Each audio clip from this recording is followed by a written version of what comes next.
اس کتاب کے نیچے نبی بھی ہے، اس کتاب کے نیچے صدیق بھی ہے، اس کتاب کے نیچے شہداء بھی ہے، اس کتاب کے نیچے صالحین بھی ہے، اس کتاب کے نیچے ہی محدثین بھی ہے، اس کتاب کے نیچے ہے فقہاء بھی ہے، اسی کتاب کے نیچے تمام کے تمام مفسرین بھی ہے، علماء بھی ہے، فضلاء بھی ہے، سب کے سب اس کتاب کے نیچے ہے، اس کے اوپر کوئی نہیں ہے۔ جب بھی ہمارے سامنے کوئی بھی چیز آئے گی، وہ جب قرآن کے خلاف ہوگی، ہمارے لیے فیصلہ آسان ہوگا، اٹھا کے اس کو دیوار پہ مار دیں گے اور اللہ کی کتاب کے بارے میں کہیں گے قل آمنت بما انزل اللہ من کتاب، کہ میں ایمان لے آؤں اس کتاب پہ جو اللہ کی طرف سے آئی ہے۔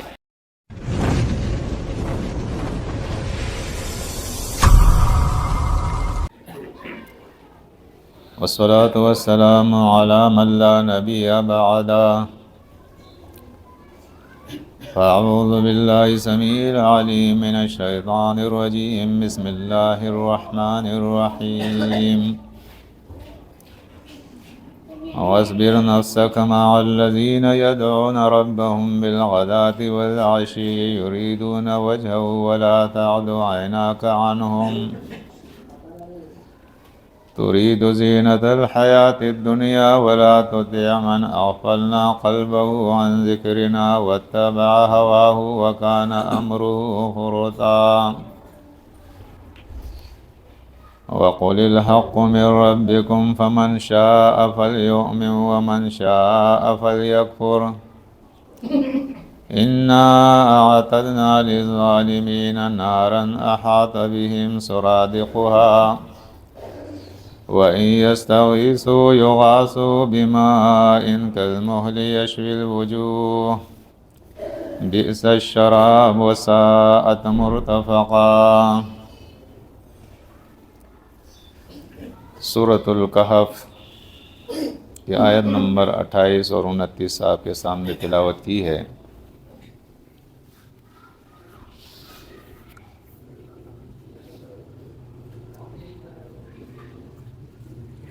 نبی کریم صلی اللہ علیہ وسلم کو اللہ نے حکم دیا ہے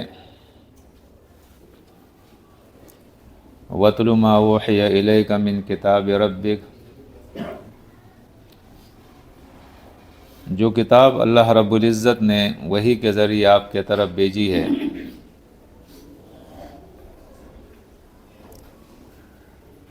اس کتاب کو لوگوں کے سامنے آپ بیان کریں،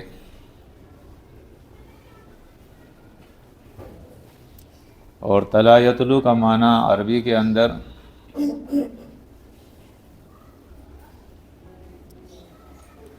پڑھنا، بیان کرنا اور اس کے بعد اس کی پیروی کرنا، اس کے پیچھے چلنا۔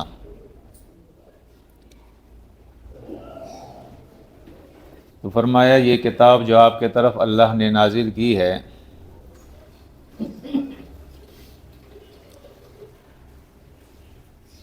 آپ لوگوں کے سامنے اس کو اس طریقے سے بیان کریں کہ یہ بات بھی ان کو سمجھا دی جائے کہ اس بیان کا مقصد ہے اس کی اتباع اور پیروی، اور ساتھ میں یہ مسئلہ بھی لوگوں کو سمجھا دے لا مبدل لکلماتہ، کہ جو کچھ تمہیں اس کتاب سے پڑھ کے سنایا جا رہا ہے، اس کتاب کا ہر فیصلہ اٹل اور آخری ہے، اس کتاب کے فیصلے کو دنیا کی کوئی طاقت، کوئی اتھارٹی اس کتاب کے فیصلے کو تبدیل نہیں کر سکتی۔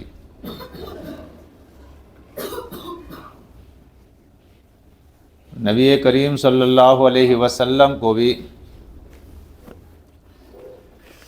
آپ دیکھیں سورۃ یونس کے اندر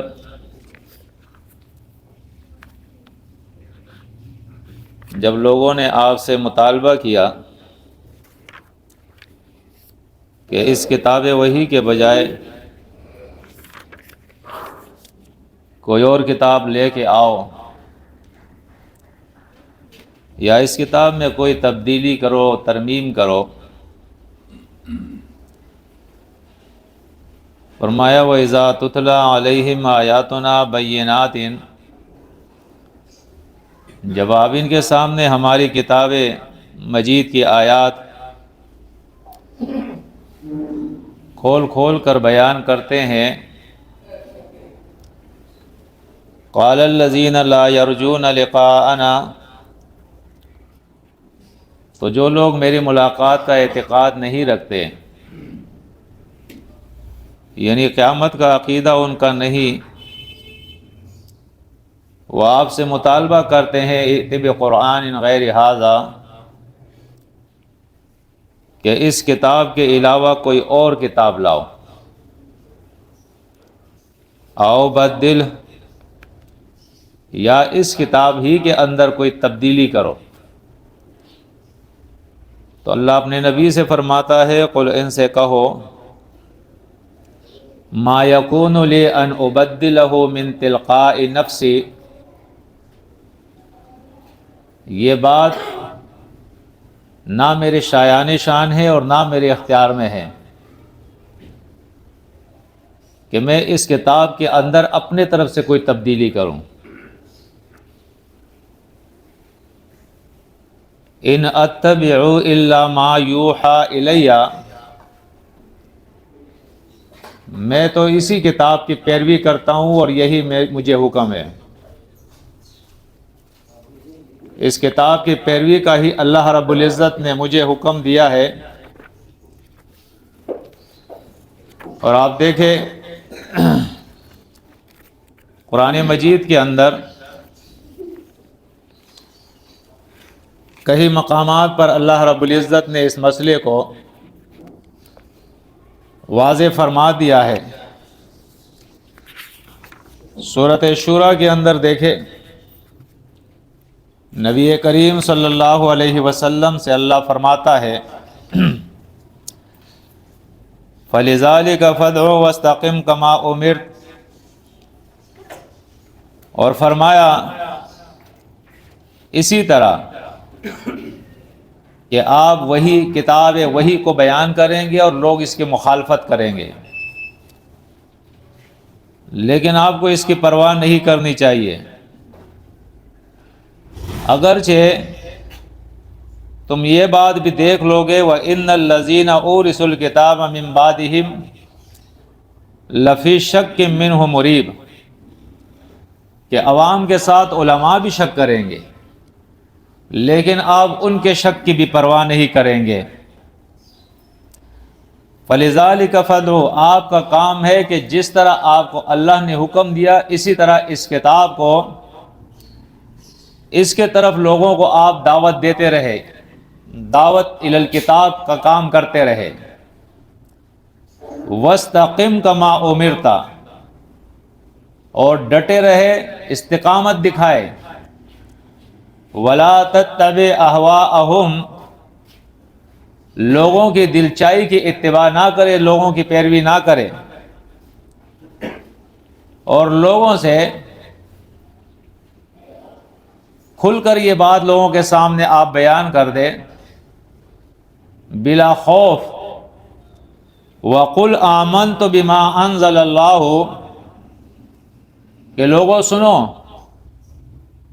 میں ایمان لے آیا ہوں اس کتاب پر جو کتاب اللہ رب العزت نے نازل فرمائی ہے، من کتاب، جو کتاب، جو کچھ اس میں سے اللہ نے میرے طرف نازل کیا ہے، میں نے دنیا کے مقابلے میں، دنیا کے علماء کے مقابلے میں، دنیا کی کتابوں کے مقابلے میں اللہ کے اس کتاب وحی کے اوپر اعتماد اور بھروسہ کر لیا ہے۔ وَأُمِرْتُ لِأَعْدِلَ بَيْنَكُمْ، اور مجھے حکم بھی یہی ہے کہ میں انصاف قائم کروں دنیا کے اندر۔ اللہ ربنا وربکم، اللہ میرا بھی رب ہے اور تمہارا بھی رب ہے۔ لا حجت بیننا و بینکم، میرا تمہارے اوپر کوئی الزام نہیں، تمہارا میرے اوپر، ہمارے درمیان کوئی جھگڑا ہی نہیں ہے۔ میری تو ایک دعوت ہے، اور وہ دعوت یہ ہے کہ میں تمہیں رب کی طرف بلا رہا ہوں، رب کی کتاب کی طرف بلا رہا ہوں، کتاب وحی کی دعوت دے رہا ہوں تمہیں، توحید کی دعوت دے رہا ہوں تمہیں۔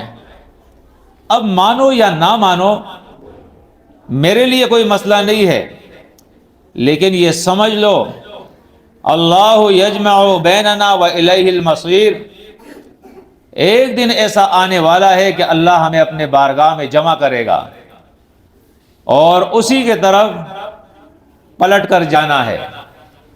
اور تسلی دی اللہ نے اپنے نبی کو، والذین یحاجون فی اللہ من بعد ما استجیب لہ حجتہم داحضۃ، فرمایا کہ اس کے بعد کہ اللہ نے جو کتاب نازل فرمائی ہے، اس کتاب کو اہل حق نے قبول بھی کر لیا ہے، اس کے بعد بھی اگر کوئی آپ سے جھگڑتا ہے، اختلاف کرتا ہے، تو فرمایا حجتہم داحضۃ، ان کی ہر دلیل باطل ہے، اس کی آپ پرواہ نہ کریں، عند ربہم، ان کے رب کے نزدیک، دنیا والے جو بھی فیصلہ کرے، لیکن ان کے رب کے نزدیک جو ہے ان کی ہر دلیل جو قرآن کے مقابلے میں آئے وہ باطل ہے، وہ بے وزن ہے، بے عقت ہے، اس کی کوئی عقت نہیں ہے۔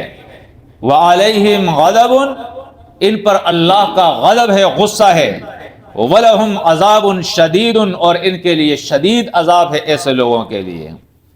اور آگے اللہ فرماتا ہے اللہ الذی انزل الکتاب بالحق والمیزان، اللہ نے اس کتاب کو حق کے ساتھ نازل کیا ہے، اور یہی کتاب ہے دنیا کے اندر جو حق اور باطل کے اندر تمیز پیدا کرتی ہے، جو عدل کرنے والی کتاب ہے، جو میزان ہے، دنیا کی ہر بات، ہر عمل کو، ہر عقیدے کو، ہر فتوے کو، ہر معاملے کو، ہر فیصلے کو، ہر کتاب کو، ہر عالم کو، ہر عالم کے قول کو اس کتاب کے اوپر وزن کرو، اگر اس کتاب نے اسے صحیح کہا، وہ ٹھیک نکلی وزن میں، تو اسے قبول کرو، اگر وہ اس کتاب کے وزن پر پوری نہیں اترتی ہے، فرمایا حجتہم داحضۃ، ان کی ہر دلیل وہ باطل ہے، پھر چاہے وہ کتنے بھی پائے کا عالم کیوں نہ ہو، کتنی بھی معتبر روایت کیوں نہ ہو، کتنی بھی بڑی تفسیر کیوں نہ ہو، کتنا بھی جنب غفیر کیوں نہ ہو، آپ لوگوں کی پرواہ نہ کرے، اکثریت کی، آپ علماء کی پرواہ نہ کرے، آپ دنیا والوں کی کتابوں کی پرواہ نہ کرے، آپ اس کتاب کو جو اللہ نے میزان بنا کے بھیجا ہے، اس کتاب پر ہر چیز کو آپ پرکھیں اور تولیں۔ اور پھر آپ دیکھیں سورۃ الکہف کی آیت کے اندر اللہ رب العزت کیا فرماتا ہے، فرمایا وَاصْبِرْ نَفْسَكَ مَعَ الَّذِينَ يَدْعُونَ رَبَّهُمْ بِالْغَدَاةِ وَالْعَشِيِّ، اے نبی آپ اس جماعت اور ان جماعت کے افراد کے ساتھ آپ جماؤ دکھائے، استقامت دکھائے، صبر دکھائے، جو اپنے رب کو پکارتے ہیں صبح اور شام، ہر وقت اپنے رب کو پکارتے ہیں، اپنی ہر حاجت اپنے رب کے سامنے رکھتے ہیں، اپنے رب سے رہنمائی حاصل کرتے ہیں۔ یعنی یدعون ربہم بالغداۃ والعشی کی مراد صرف یہ نہیں ہے کہ یا اللہ مدد، بلکہ کلی طور پر انہیں اگر تکلیف میں حاجت ہے تو رب کو پکارتے ہیں، کوئی چیز کی حاجت ہے تو اپنے رب کو پکارتے ہیں، زندگی کے اندر کوئی مسئلہ ان کا آ جائے تو رب کی کتاب سے وہ مسئلہ حاصل کرتے ہیں، اس کا فیصلہ، اس میں بھی اپنے رب کو ہی پکارتے ہیں، ہر معاملے کے اندر وہ اپنے رب کو پکارتے ہیں۔ یریدون وجہہ، وہ اپنے رب کی رضا چاہتے ہیں۔ ولا تعد عیناک عنہم، فرمایا اپنی آگے جو ہے، اپنی آنکھیں جو ہے وہ ان سے آپ آگے نہ بڑھائیں، آپ کی نگاہیں ان سے متجاوز نہیں ہونی چاہیے، اس جماعت کے اندر اندر آپ کو رہنا چاہیے، آپ کی نگاہیں اس جماعت کے اندر اندر ہونی چاہیے۔ یار وہ تو بڑی اجتماع ہو رہی ہے، وہاں تو بڑے علماء ہیں، وہاں تو بڑے فضلاء ہیں، وہاں تو بڑے حکماء ہیں، وہاں تو بڑے پائے کے لوگ ہیں، وہاں تو بڑے وسائل اور دولت والے لوگ ہیں، وہاں تو بڑے منصب اور عہدے والے لوگ ہیں۔ فرمایا ولا تعد عیناک عنہم، اس جماعت سے آگے آپ کی آنکھیں نگاہیں نہیں جانی چاہیے۔ فرمایا ترید زینت الحیات الدنیا، کیا آپ دنیا کی زینت چاہتے ہیں؟ کیوں آپ اپنی نگاہوں کو آگے لے جا رہے ہو؟ فرمایا ولا تطع من اغفلنا قلبہ عن ذکرنا، اور فرمایا آپ اتباع نہ کرے من اس شخص کی اغفلنا قلبہ عن ذکرنا، جس کے قلب کو ہم نے اپنے کتاب ذکر سے غافل کر دیا ہے۔ لوگوں کو یہ معلوم نہیں ہے، یہ مزہ لوگوں کو نہیں معلوم ہے، یہ حقیقت لوگوں کو نہیں معلوم ہے کہ اس کتاب کے اندر کیا مٹھاس اللہ نے رکھی ہے، کیا حقیقت رکھی ہے، کیا اس کتاب کی اہمیت ہے، لوگوں کو نہیں معلوم ہے۔ فرمایا اے نبی، جس کا فیصلہ، جس کا فتویٰ، جس کی رائے، جس کا قول، جس کی کتاب، جس کا عقیدہ، جس کا عمل اس کتاب کے خلاف ہو تو آپ سمجھ لے اغفلنا قلبہ عن ذکرنا، ہم نے اس کے قلب کو اپنے کتاب ذکر سے غافل کر دیا ہے۔ آگے اللہ فرماتا ہے واتبع ہواہ، اور وہ پیروی کرتا ہے کس چیز کی؟ خواہش نفس کی، ہوا، خواہش نفس کی۔ وکان امرہ فرطا، اور جو شخص کتاب وحی کو چھوڑ کر خواہش نفس کی پیروی کرے گا تو اس کا ہر کام جو ہے وہ حد سے تجاوز ہوگا، بے انصافی ہوگی، وہ حد سے آگے بڑھے گا، اس کے اندر افراد ہوگا، وہ انصاف سے دور ہو جائے گا جو اپنے خواہشات کی پیروی کرے گا۔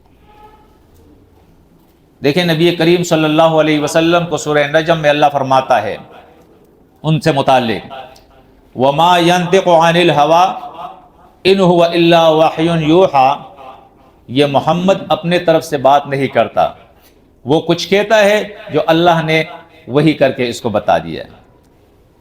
یہ تمہارے سامنے وحی کی بات رکھتا ہے، اللہ کی طرف سے جو ملی ہے وہ بات تمہارے سامنے رکھتا ہے، خواہش نفس سے، اپنے ہوا سے آپ کو کچھ نہیں بتاتا۔ انصاف سے بتائے، اگر نبی اپنے خواہش نفس سے پابند ہے، کوئی چیز نہیں بتائے گا۔ ان اتبع الا ما یوحى الی، نبی پابند ہے کہ وہ وحی کی پیروی کرے گا، تو کیا اس دور کا عالم اور مولوی اور مفتی اور علامہ اللہ کے نبی سے بڑا ہے کہ وہ یہ پابندی نہ کرے گا؟ وہ جو چاہے گا وہ لکھ دے گا، وہ جو چاہے گا بول دے گا، وہ جو چاہے گا فتویٰ دے دے گا، وہ جو چاہے گا فیصلہ کر دے گا، اور جو چاہے گا وہ شریعت بنا دے گا۔ نبی کے پاس تو اختیار نہیں ہے کہ نبی کسی حلال کو حرام کر دے، حرام کو حلال کر دے۔ اللہ وحی کے ذریعے بیان کرتا ہے سورہ تحریم کے اندر یا ایھا النبی لم تحرم ما احل اللہ لک، نبی وہ چیز جو اللہ نے حلال کی ہے تم اس کو حرام کیوں کر دے ہو؟ یہ اختیار تمہارے پاس نہیں ہے۔ کتاب میں تبدیلی کے اس کے پاس اختیار نہیں، حرام کو حلال، حلال کو حرام کرنے کا اختیار نہیں، اس کتاب کے مقابلے میں اپنے خواہشات نفس کی پیروی کا اس کے پاس اختیار نہیں۔ تو مولوی کون سا کجا ہے جو اس کے پاس یہ اختیار آ گیا؟ محدث کے پاس یہ اتھارٹی کہاں سے آ جائے گی؟ مفسر کے پاس یہ اتھارٹی کہاں سے آ جائے گی؟ امام فقہ کے پاس یہ اتھارٹی کہاں سے آ جائے گی؟ علامہ اور مفتی کے پاس یہ اتھارٹی کہاں سے آ جائے گی؟ جو اتھارٹی اور اختیار اللہ نے اپنے رسول کو نہیں دی، جو اختیار ابو بکر صدیق رضی اللہ تعالی عنہ کے پاس نہیں تھا، جو اختیار عمر، عثمان اور علی رضی اللہ تعالی عنہم کے پاس نہیں تھا، تو آج کے ہمارے علماء کے پاس، مفسرین کے پاس، یا بعد کے جو نبی کریم صلی اللہ علیہ وسلم کے دور کے بعد محدثین آ گئے، فقہاء آ گئے، ان کے پاس یہ اختیار کہاں سے آ گئے؟ مقصد میرا محدثین یا فقہاء کی نہ تذلیل ہے نہ ان کی مخالفت ہے، صرف آپ کے سامنے قرآن کی اہمیت بیان کرنا مقصد ہے کہ یہ وہ کتاب ہے وَإِنَّهُ لَكِتَابٌ عَزِيزٌ لا یاتیہ الباطل من بین یدیہ ولا من خلفہ تنزیل من حکیم حمید، کہ لوگوں کی سمجھ میں یہ بات آ جائے کہ یہ کتاب جو ہے یہ کتاب عزیز ہے، یہ غالب کتاب ہے، اس کتاب کے نیچے نبی بھی ہے، اس کتاب کے نیچے صدیق بھی ہے، اس کتاب کے نیچے شہداء بھی ہے، اس کتاب کے نیچے صالحین بھی ہے، اس کتاب کے نیچے ہی محدثین بھی ہے، اس کتاب کے نیچے ہے فقہاء بھی ہے، اسی کتاب کے نیچے تمام کے تمام مفسرین بھی ہے، علماء بھی ہے، فضلاء بھی ہے، سب کے سب اس کتاب کے نیچے ہے، اس کے اوپر کوئی نہیں ہے۔ یہ بات ہماری سمجھ میں آ جائے، ہمارے لیے فیصلہ کرنا آسان ہوگا، چاہے وہ ہمارا ذاتی خواہش نفس ہو، چاہے وہ کسی عالم کا ہو، کیا وہ معاشرے کا ہو، چاہے وہ روایت ہو، چاہے وہ کوئی تفسیر ہو، چاہے وہ کوئی فقہی مسئلہ ہو، جب بھی ہمارے سامنے کوئی بھی چیز آئے گی، وہ جب قرآن کے خلاف ہوگی، ہمارے لیے فیصلہ آسان ہوگا، اٹھا کے اس کو دیوار پہ مار دیں گے اور اللہ کی کتاب کے بارے میں کہیں گے قل آمنت بما انزل اللہ من کتاب، کہ میں ایمان لے آؤں اس کتاب پہ جو اللہ کی طرف سے آئی ہے۔ آسان ہوگا میرے لیے یہ معاملہ، آسان ہوگا آپ کے لیے یہ معاملہ، آسان ہوگا لوگوں کے لیے یہ معاملہ۔ اور یہ وہ جھگڑا ہے جو ہمیشہ دنیا کے اندر رہا ہے۔ آپ قرآن مجید دیکھیں،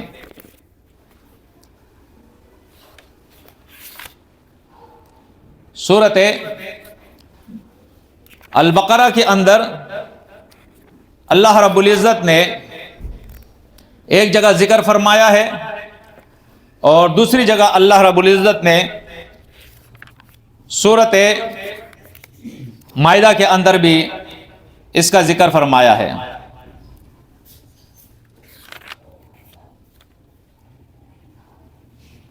سورہ البقرہ کے اندر دیکھیں آیت 87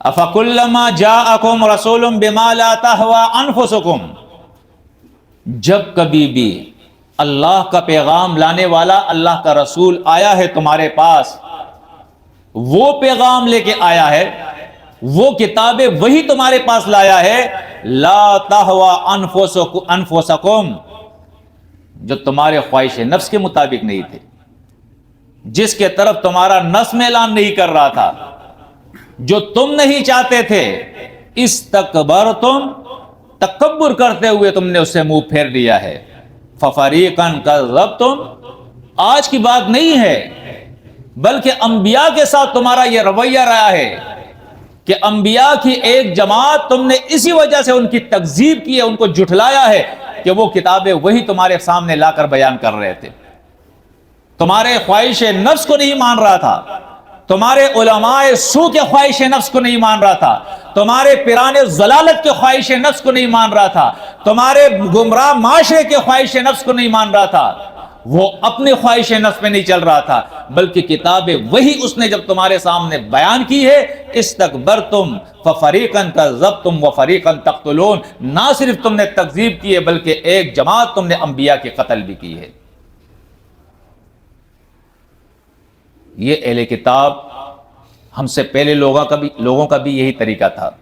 اور سورۃ انعام کے اندر اللہ بیان فرماتا ہے وَإِنَّ كَثِيرًا لَيُضِلُّونَ بِأَهْوَائِهِمْ بِغَيْرِ عِلْمٍ، 1 2 4 10 کی بات نہیں ہو رہی ہے، وَإِنَّ كَثِيرًا، اور کثرت انسانوں کی ہر دور کے اندر لَيُضِلُّونَ بِأَهْوَائِهِمْ، گمراہ ہو گئے اپنے خواہشات نفس کی پیروی کی وجہ سے، بغیر علم، اللہ کی کتاب کی دلیل اور علم ان کے پاس نہیں تھی، بس خواہشات نفس کے پیچھے چل پڑے اور گمراہ ہو گئے۔ یہ اکثریت کا ذکر ہے۔ سورۃ انعام ہی کے اندر آپ دیکھیں اللہ رب العزت نے کتنے اچھے پیرائے کے اندر یہ چیز ہمارے سامنے بیان کی ہے۔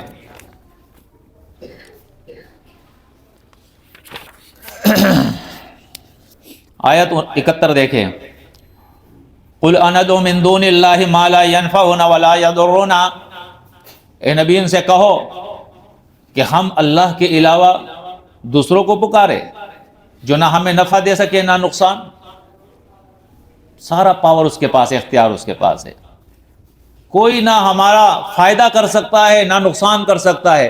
بھائی کیوں اللہ کے علاوہ کسی اور کو پکارے، کسی کی شریعت کیوں مانے، کسی کا حکم کیوں مانے اللہ کے مقابلے میں؟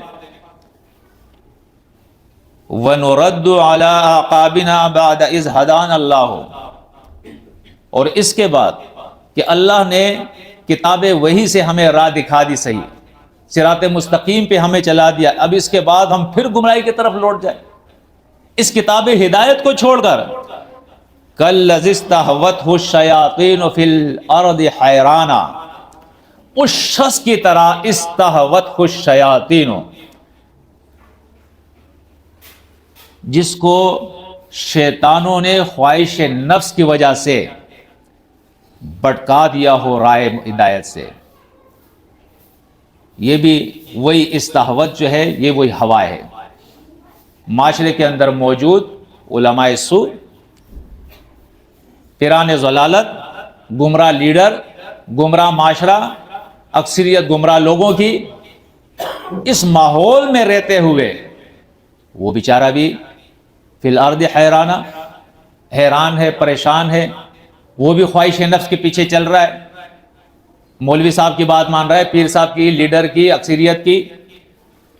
اللہ فرماتا ہے ان سے کہو کہ ایسے شخص کی جس کی حالت یہ ہو کہ کتاب ہدایت آنے کے بعد اذ ہداہم، جب ان کے پاس کتاب ہدایت آ گئی ہے اس کے بعد بھی وہ حیران ہے، پریشان ہے، ادھر دیکھ رہا ہے، ادھر دیکھ رہا ہے، پیچھے دیکھ رہا ہے، آگے دیکھ رہا ہے، کون مجھے میرا مسئلہ حل کرے گا، کون مجھے راستہ دکھائے گا. فرمایا اس گمراہ شخص کی طرح ہم نہیں ہیں. اس شخص کی حالت اللہ فرماتا ہے لہو اصحاب، اس کے جو ماحول کے لوگ ہیں، اس کے قریبی لوگ جو ہے، یدعونہ، اسے دعوت دے رہے، پکار رہے ہیں، الی الہدی ائتنا، ہمارے پاس آؤ، ہم تمہاری رہنمائی کریں گے، تمہیں ہدایت دیں گے، تمہیں راستہ دکھائیں گے. جب انسان اس کو یہ سمجھ نہ ہو کہ یہ پوری کائنات مجھ سمیت یہ میرے اللہ کی ہے. کس کی ہے؟ یہ میرے اللہ کی ہے. اور اس کائنات کے اندر ان الحکم الا للہ، حکم اور فیصلہ بھی میرے اللہ کا چلے گا، کسی اور کا نہیں چلے گا. اس لیے کہ اس نے اپنی کتاب میں یہ اعلان کر دیا ہے ولا تشرکوا فی حکمہ احدا، وہ اپنے حکم میں کسی کو شریک نہیں کرتا. جب نبی کو شریک نہیں کرتا پھر اور کون ہے اس کے علاوہ جس کو شریک کرے گا. اللہ ہمیں سمجھ دے اپنی کتاب کی. مسئلے بڑے آسان ہو جائیں گے، فیصلے بڑے آسان ہو جائیں گے. فرمایا اس کائنات کے خالق کے طرف سے کتاب ہدایت آ گئی ہے، کتاب وحی آ گئی ہے. اب یہ شخص پھر بھی پریشان ہے تو لوگوں، معاشرے کے جو مفاد پرست لوگ ہیں، گمراہ لوگ ہیں، اس کی پریشانی سے فائدہ اٹھا رہے ہیں. یدعونہ الی الہدی ائتنا، ہر شخص اپنے طرف بلا رہا ہے کہ آؤ ہمارے پاس ہدایت ہے، آؤ ہمارے پاس ہدایت ہے. اور اس کا ترجمہ بھی تھوڑا سیکھے، سمجھے، ورنہ ترجمے والا قرآن آپ دیکھو گے سمجھ میں آپ کی نہیں آئے گی. یہ بات میں بتا رہا ہوں آپ کو، ورنہ آپ ٹرائی کریں، ترجمے والا قرآن اٹھائے اور ترجمہ دیکھے. اگر آپ کی سمجھ میں آ گئے تو پھر آپ مجھ سے کہے کہ آپ نے جھوٹ کہا تھا، نہیں آئے گی سمجھ میں. ترجمہ بھی ساتھ میں سیکھے. اللہ کے کتاب وحی کے مقابلے میں، اللہ کے رسول کے مقابلے میں جب یہ حیران اور پریشان ہے، فیصلہ نہیں کر پا رہا ہے، تو اس موقع سے ہر مفاد پرست فائدہ اٹھا رہا ہے، ہر جماعت فائدہ اٹھا رہی ہے، اور ہر شخص اس سے کہتا ہے ائتنا ائتنا، ہماری طرف آؤ. جواب کیا دیا جا رہا ہے؟ قل، کہو، ان ھدی اللہ ھو الھدی، ان ھدی اللہ ھو الھدی. رہنمائی کس کی ہے؟ اللہ کی رہنمائی ہے. ہدایت اللہ کی ہدایت ہے. اللہ کے مقابلے میں ہمیں کسی کی رہنمائی اور ہدایت کی ضرورت مطلقاً نہیں ہے. الیس اللہ بکاف عبدہ، قرآن اعلان کر رہا ہے، کیا اللہ اپنے بندے کے لیے کافی نہیں؟ وہ کافی ہے، ضرورت ہی نہیں ہے کسی اور کی.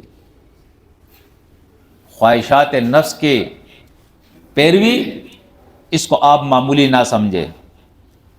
یہ قرآن کہتا ہے فَأُمُّهُ ہاویہ، جو شخص خواہشات نفس کی پیروی کرے گا، فَأُمُّهُ ہاویہ، ہاویہ یہ بھی ہوا ہے. جس نے ہوا کی پیروی کی اس کا ٹھکانہ بھی ہوا ہے، یعنی جہنم کا وہ گڑھا جس کا نام ہی اللہ نے ہوا رکھا ہے، اس جہنم کے اس گڑھے میں اللہ اس کو داخل کرے گا۔ دیکھیے سورۃ اعراف کے اندر اللہ رب العزت نے ایک عالم کا ذکر فرمایا ہے،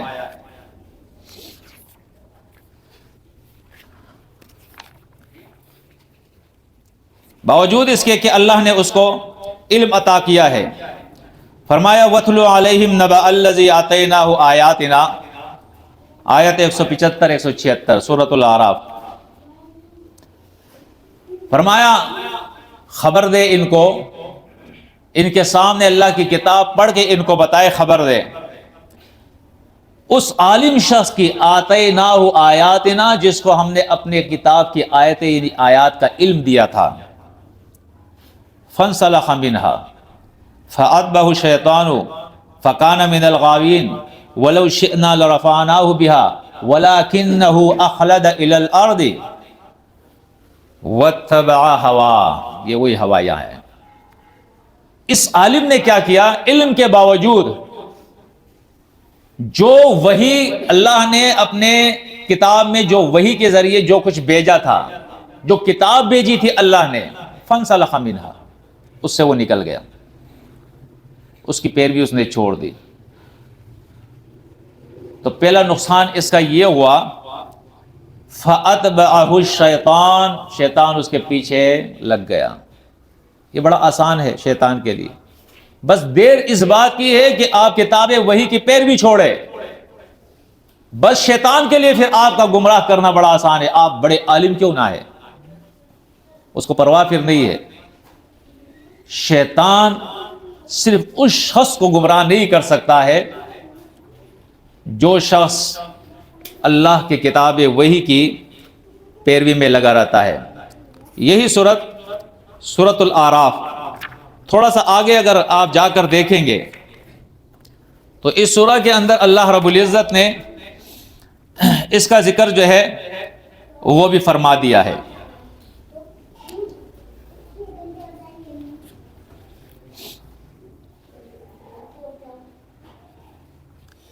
ایک قسم کے لوگ وہ ہیں جنہیں شیطان گمراہ کرتا رہتا ہے اور گمراہی کے اندر کھینچتا رہتا ہے، اور دوسرے قسم کے لوگ وہ ہیں ان الذین اتقوا اذا مسهم طائف من الشیطان تذکروا فاذا هم مبصرون، جب شیطان کی طرف سے کوئی وسوسہ ان کو آتا بھی ہے تو وہ کیا کرتے ہیں؟ تذکروا، جاگ جاتے ہیں، ہوش میں آ جاتے ہیں، فوراً اللہ کی کتاب کی طرف رجوع کرتے ہیں، فَإِذَا هُمْ مُبْصِرُونَ، ان کی آنکھیں روشن ہو جاتی ہے۔ وَإِخْوَانُهُمْ يَمُدُّونَهُمْ فِي الْغَيِّ، لیکن جو شیطان کے بھائی ہوتے ہیں، شیطان کے بھائی کون ہوتے ہیں؟ جو کتاب وحی کو چھوڑ کر خواہش نفس کے پیچھے پڑتے ہیں، کسی حضرت اور اعلیٰ حضرت کے پیچھے پڑتے ہیں، معاشرے کے پیچھے پڑتے ہیں، کتاب وحی کے مقابلے میں انسانوں کی کتابوں کے پیچھے پڑتے ہیں۔ فرمایا وَإِخْوَانُهُمْ يَمُدُّونَهُمْ فِي الْغَيِّ ثُمَّ لَا يُقْصِرُونَ، نہ صرف یہ کہ شیطان انہیں گمراہ کرتا ہے بلکہ اس گمراہ کرنے میں کوئی قصر بھی باقی نہیں چھوڑتا ہے، وہ ثُمَّ لَا يُقْصِرُونَ، قصر بھی باقی نہیں چھوڑتا ہے۔ تو آپ دیکھیں سورۃ الاعراف کی ان آیات کے اندر کہ ایک عالم شخص ہے اور خود قرآن کہہ رہا ہے، اللہ کہہ رہا ہے کہ آتیناہ آیاتنا، کسی دیوبند کے مدرسے سے فارغ التحصیل اور اس کو سند نہیں ملی ہے، کسی بریلوی مسلک، کسی دیوبندی مسلک کے مدرسے سے نہیں، سند کون دے رہا ہے؟ اللہ دے رہا ہے، اللہ سند دے رہا ہے۔ وَآتَيْنَاهُ آیاتنا، اللہ فرماتا ہے ہم اسے سند دے رہے ہیں کہ اس کے پاس علم تھا ہماری کتاب کے آیات کا۔ فَانْسَلَخَ مِنْهَا فَأَتْبَعَهُ الشَّيْطَانُ فَكَانَ مِنَ الْغَاوِينَ، فرمایا جب وہ شیطان کے پیچھے جب اس نے اللہ کی کتاب وحی کو چھوڑ دیا، شیطان بس اس کے پیچھے چلا گیا۔ سورہ زخرف کے اندر دیکھیں وَمَن يَعْشُ عَنْ ذِكْرِ الرَّحْمَنِ نُقَيِّضْ لَهُ شَيْطَانًا فَهُوَ لَهُ قَرِينٌ وَإِنَّهُمْ لَيَصُدُّونَهُمْ عَنِ السَّبِيلِ وَيَحْسَبُونَ أَنَّهُمْ مُهْتَدُونَ، جو اللہ کی کتاب وحی سے صرف آنکھیں چرا لے، بس دیر ہے اس کی کہ آپ آنکھیں اس سے چرا لے، بند کر دے، ادھر اور ادھر پھیر لے، اتنی سی دیر ہے۔ اس کے بعد اللہ فرماتا ہے شیطان کو میں مسلط کر دیتا ہوں اس کے اوپر، اور پھر یہ شیاطین ان کو اللہ کی کتاب سے روکتے ہیں، اور ان کا گمان یہ ہوتا ہے کہ ہم تو ہدایت یافتہ، ہدایت کے اوپر ہے۔ لوگوں، خواہش نفس کی پیروی چھوڑو، میرے لیے یہ حکم ہے، آپ کے لیے یہ حکم ہے، تمام انسانوں کے لیے یہ حکم ہے، ورنہ ہم یہ سمجھتے ہوں گے کہ ہم ہدایت پہ ہیں، لیکن قرآن پکار پکار کر کہہ رہا ہوگا کہ تم گمراہ ہو گئے ہو، تم شیطان کے پیروکار ہو۔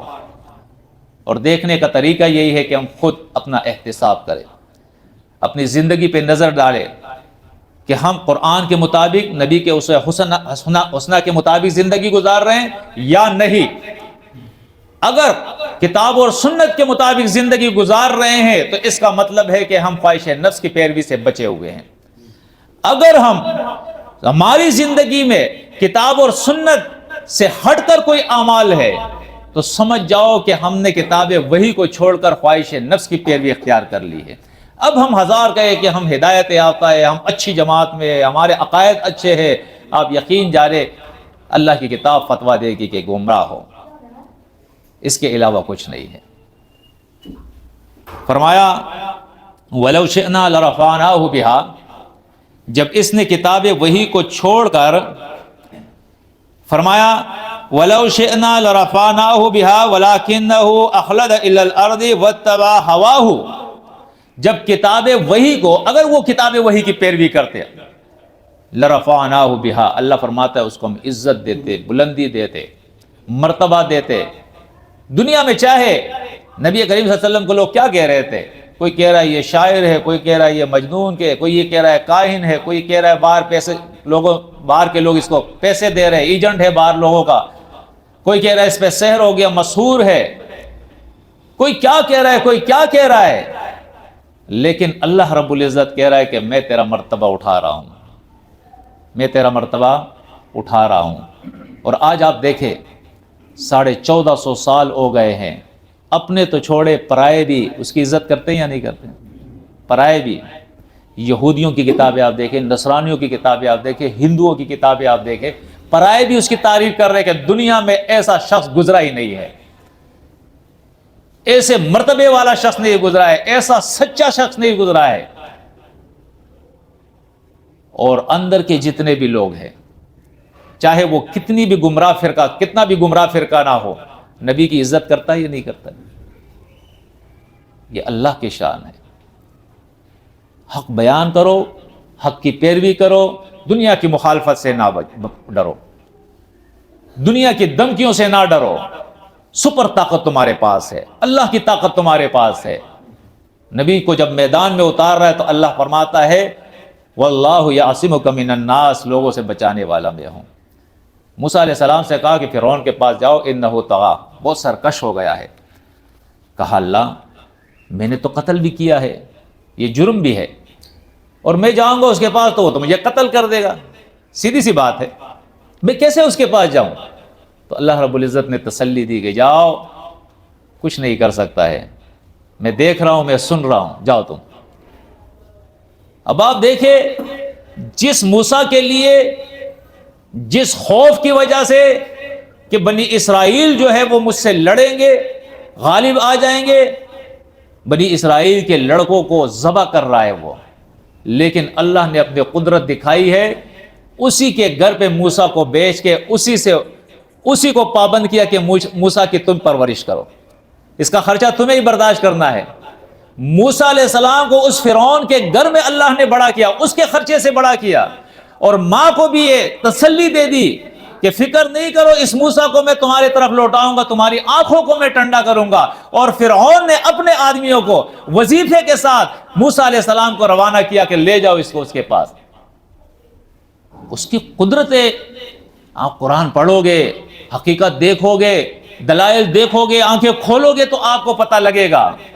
موسیٰ علیہ السلام جب بڑے ہو جاتے، نبوت ملتی ہے، اور اس شخص سے وہ ڈر رہا ہے کہ مجھے قتل کر دے گا، لیکن آپ سورۃ مومن اٹھا کر دیکھیں، سورۃ زخرف اٹھا کر دیکھیں کہ وہ شخص کہتا ہے ذرونی اقتل موسیٰ، مجھے چھوڑو کہ میں موسیٰ کو قتل کر دوں۔ وہ شخص جو کہتا ہے وَأَنَا رَبُّكُمُ الْأَعْلَىٰ، جو صاحب لشکر تھا، صاحب مصر تھا، مصر کا ولی اور بادشاہ تھا، لیکن وہ کہہ رہا ہے کہ مجھے چھوڑو، میں موسیٰ کو قتل کروں. قتل نہیں کر سکتا ہے، ایک بال بھی بھیگا نہیں کر سکتا ہے. یہ اللہ دکھا رہا ہے. آزمائشیں ضرور آتی ہے اس راہ کے اندر، لیکن جب آپ آزمائشوں میں پورا اترو گے تو کوئی کچھ بھی نہیں کر سکتا ہے، کچھ بھی نہیں کر سکتا ہے. پورا کنٹرول ہے اس کے پاس اس پوری کائنات کی. اس درخت کا ایک پتا بھی اس کے حکم کے بغیر نہیں ہلتا، ایک پتا. یہ پوری کائنات اس کے کنٹرول میں ہے. تو اللہ رب العزت بیان فرماتا ہے اگر ہم چاہتے اس کو عزت دیتے، بلندی دیتے، لیکن وہ نہ سمجھ، علم کے باوجود نہ سمجھ، وہ دنیا کے طرف میلان اس کا ہو گیا. دنیا کے مفاد، دنیا کی عیاشیاں، دنیا کی سہولت، دنیا کے آرام. وَلَكِنَّهُ أَخْلَدَ إِلَى الْأَرْضِ، دنیا کی طرف میلان ہو گیا. وَاتَّبَعَ هَوَاهُ، اور پھر دنیا کے لیے اس نے اپنی آخرت کی قربانی دے دی. خواہشات نفس کی پیروی میں لگ گیا. جب خواہشات نفس کی پیروی میں لگ گیا تو آگے سنیں اللہ کیا فرماتا ہے.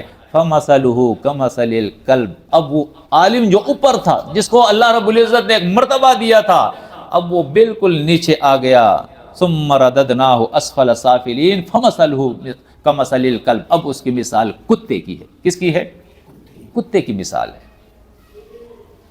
آپ کو بہت بڑا شخص نظر آئے گا، لیکن اگر وہ کتاب وحی کے مقابلے میں اپنے خواہش نفس کی، اپنے حضرت اور اعلیٰ حضرت کی پیروی کرتا ہے، اپنے شیوخ کی پیروی کرتا ہے، اپنے حضرات کی کتابوں کی پیروی کرتا ہے، تو فرمایا ان کی مثال کتوں کی ہے.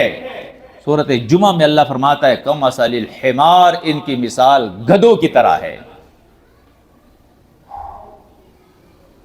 کتابیں اس کے پیٹھ پہ بار ہے لیکن اسے پتہ نہیں ہے.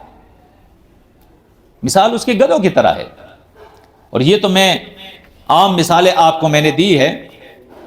ایک مثال میں آپ کو اعلیٰ مثال دیتا ہوں. نبی کریم صلی اللہ علیہ وسلم کے نسبت سے کچھ آیتیں میں نے آپ کو بتائی تھی. اب ایک اور مثال میں دے رہا ہوں آپ کو. سورۃ صاد دیکھے، داؤد علیہ السلام کا ذکر ہے. اللہ نے داؤد علیہ السلام کی آزمائش فرمائی اور ملائکہ کو انسانوں کی شکل میں 2 ملائکہ کو بھیج دیا کہ جاؤ داؤد کے پاس. دونوں آ گئے اور انہوں نے کہا بھائی ہمارا ایک مسئلہ ہے، ایک تنازع ہے، اس کو آپ فیصلہ کریں.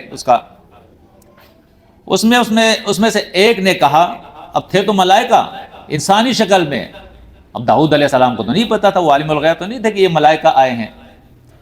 تو ایک نے کہا ان ھذا اخی لہ 99 نعجۃ ولی نعجۃ واحدہ، کہ یہ میرا بھائی ہے، 99 بیڑ اس کے پاس ہے، یا دمبے اس کے پاس ہے، دمبیا 99 دمبیا اس کے پاس ہے، اور میری صرف ایک ہی دمبی ہے، میرے پاس ایک دمبی ہے. فقال اکفلنیھا وعزنی فی الخطاب. اب یہ باتوں میں جو ہے زوراور ہے. اب یہ کہتا ہے کہ یہ ایک دمبی جو ہے یہ بھی میرے حوالے کرو. جب یہ بات داؤد علیہ السلام نے سنی ہے تو کہا قال لقد ظلمک بسؤال نعجتک الی نعاجہ. فرمایا داؤد علیہ السلام نے کہ یقیناً اس تیرے بھائی نے ظلم کیا ہے. کس وجہ سے؟ بسؤال نعجتک الی نعاجہ، اس مطالبے کی وجہ سے کہ یہ کہہ رہا ہے کہ یہ ایک دمبی بھی میرے حوالے کر دو. تو یہاں سوال کا معنی مطالبہ ہے. اس مطالبے کی وجہ سے کہ یہ تجھ سے مطالبہ کر رہا ہے کہ یہ ایک دمبی بھی میرے حوالے کر دو. جب یہ فوراً داؤد علیہ السلام نے کہہ دیا تو آیت آگے بھی ہے لیکن میں مختصر کر رہا ہوں. اللہ رب العزت نے داؤد علیہ السلام سے خطاب کیا، وہی بھیجی، یا داؤد انا جعلناک فی الارض خلیفۃ فی الارض. اے داؤد ہم نے زمین پہ تمہیں خلیفہ بنایا ہے. خلیفہ کا معنی بھی یہاں اللہ نے بتا دیا ہے. خلیفہ کا معنی یہ ہوتا ہے کہ تم زمین پر اللہ کے احکامات کے اجرا کرو گے. اللہ کی کتاب کے مطابق فیصلے کرو گے، اللہ کے وحی کے مطابق فیصلے کرو گے۔ ہم نے تمہیں زمین پہ خلیفہ بنایا ہے، فاحکم بین الناس بالحق، آپ حق کے ساتھ یعنی وحی کے ساتھ، کتاب وحی کے ساتھ آپ فیصلہ کریں، ولا تتبع الہوا، اور اپنے خواہشات کی نفسانی خواہشات کی پیروی نہ کرے۔ اب آپ دیکھیں یہاں ذکر اللہ کس کا کر رہا ہے؟ اپنے نبی کا، داؤد علیہ السلام کا۔ داؤد علیہ السلام سے اللہ کہہ رہا ہے کہ آپ جب فیصلہ کرے تو وحی کے ذریعے کرے، اپنے خواہش نفس سے آپ فیصلہ نہ کرے، اگر کرو گے تو کیا ہوگا؟ فَيُضِلَّكَ عَن سَبِيلِ اللَّهِ، گمراہ کر دے گا یہ تمہیں اللہ کے راہ سے۔ سوچنے کا معاملہ ہے یا نہیں ہے کہ اللہ کا نبی اگر اپنے خواہش نفس سے فیصلہ کوئی کر دے، صرف چھوٹی سی بات ہے، اس نے ایک کی بات سنی اور دوسری کی نہ سنی، وہ ہونا یہ چاہتا کہ طرفین کی بات سنے، ایک کی سن لی، دوسرے سے کہتے کہ بھائی آپ بتائیں کیا مسئلہ ہے، انہوں نے نہیں سنی، ایک نے بات کی اور فوراً فیصلہ سنا دیا، اللہ نے فوراً اس کی پکڑ کی ٹوک دیا کہ آپ کو ہم نے حق کے لیے بھیجا ہے دنیا میں۔ اور ملائکہ کے ذریعے اللہ نے یہ ٹریننگ تھی اس کی، اللہ سکھا رہا تھا اس کو کہ تمہیں فیصلے کرنے اور فیصلے کس طرح کرنے ہیں، یہ اس کی ٹریننگ ہو رہی ہے۔ اگر تم نے میری وحی کو چھوڑ کر اپنے خواہش نفس سے کوئی فیصلہ کر دیا تو پھر کیا ہوگا؟ تم گمراہ ہو جاؤ گے۔ اور آگے اللہ کیا فرماتا ہے؟ ان الذین یضلون عن سبیل اللہ، اور یقیناً جو لوگ اللہ کی راہ سے گمراہ ہو گئے، بٹک گئے، کتاب وحی سے بٹک گئے، فرمایا لہم عذاب شدید، ان کے لیے عذاب ہے، بہت سخت شدید عذاب ہے، یوم بما نسوا یوم الحساب، اس وجہ سے کہ یوم حساب کو یہ بھول گیا ہے۔ خواہشات نفس کی پیروی کی اصل وجہ جو ہے یہی ہوتی ہے، وَإِنَّ كَثِيرًا مِّنَ النَّاسِ عَنِ الْآخِرَةِ لَغَافِلُونَ، کہ اکثر لوگ آخرت سے غافل ہوتے ہیں۔ ٹائم چونکہ زیادہ ہو گیا ہے، ہم ساتھی کل سے آئے ہوئے ہیں، آخری آیت آپ کے سامنے سورۃ النازعات کی بیان کرتا ہوں، اس کے بعد پھر بیان ختم کرتا ہوں۔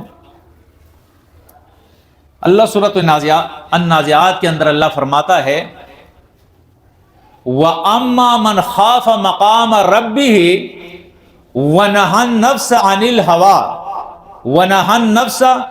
الْهَوَىٰ فَإِنَّ الْجَنَّةَ هِيَ الْمَأْوَىٰ،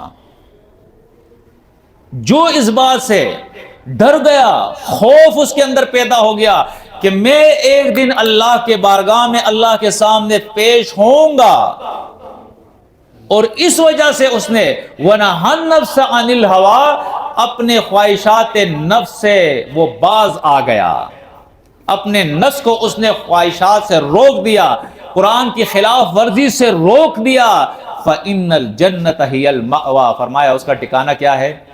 جنت ہے۔ تو بھائی ہم سب غور و فکر کرے، جہاں جہاں ہماری زندگی کے اندر خواہش نفس کی پیروی ہے اس کو ترک کر دے اور اللہ کی کتاب کی روشنی میں زندگی گزارے، تاکہ دنیا بھی ہماری بہتر ہو جائے اور آخرت بھی۔ اقول قولی ھذا استغفر اللہ لی ولکم ولسائر المؤمنین۔